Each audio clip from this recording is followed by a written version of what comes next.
इस भी चीज़ को छुट्टी उसे सोना बना देती। पीछे खड़ा आदमी उसको पकड़ नहीं पा रहा था। लड़की सामने रखी एंटीक चीज़ को सोना बनाने के लिए उस ओर जाती है, तभी उसकी माँ उसको रोक लेती है। लेकिन लड़की को जरा भी अंदाजा नहीं था वो एंटीक चीज़ सोने से भी ज़्यादा कीमती थी। तभी लड़की उदास हो गई कि माँ को सोना क्यों पसंद नहीं। इसके बाद वो सड़क पर निकल गई। बाहर जाकर उसने कुछ पत्थरों को छुआ और उनको सोना बना दिया। वो आगे बढ़ी और एक राह चलती औरत को रोका।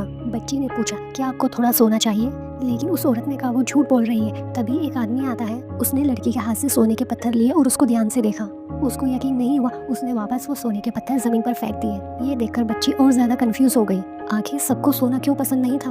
वो उदास होकर जमीन पर बैठ गई थोड़ा आराम करने के लिए। भिखारन ने उसको देखा और उसको खाने के लिए ब्रेड दे दिया। उसको भूख लगी थी तो उसने ब्रेड ले लिया और जल्दी से झटपट सारा खा गई। उसको खाना काफी स्वादिष्ट लगा। फिर उसने भिखारन से पूछा, क्या उसके पास और खाना है? फिर भिखारन ने कहा वो खाना उसका रोज का हिस्सा है। फिर भिखारन ने कुछ पैसे उसको दे दिए। फिर भिखारन ने कहा पास वाली दुकान से खाने का कुछ सामान ले आओ। जब लड़की को पता चला भिखारन का बेटा बीमार है और उसके इलाज के लिए बहुत पैसे चाहिए, तो लड़की ने उसकी मदद करने का फैसला किया। उसने अपनी उंगली भिखारन के कटोरे पर रख दी और अगले ही पल कटोरा सोने का बन गया। भिखारन ये देखकर हैरान रह गई। उसको यकीन ही नहीं हो रहा था ये असली सोना है।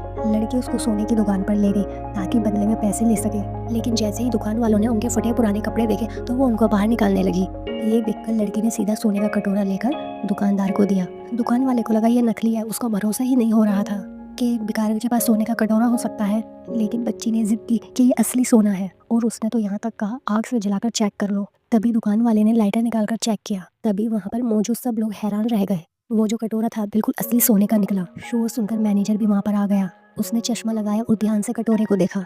इतना प्योर सोना देखकर उसने वहीं के वहीं $3 लाख की कीमत लगा दी। भिखारन ये देखकर काफी खुश हो गई। अब उसके पास अपने बेटे के इलाज के लिए काफी पैसे थे और लड़की चुपचाप दुकान से बाहर आ गई। किसी की मदद करने की खुशी उसको बहुत ज्यादा सुकून दे रही थी और वो फिर से तलाश में निकल गई ऐसे लोगों की जिनको उसकी मदद की जरूरत है। मूवी कैसी लगी कमेंट करके बताना और चैनल को सब्सक्राइब करें।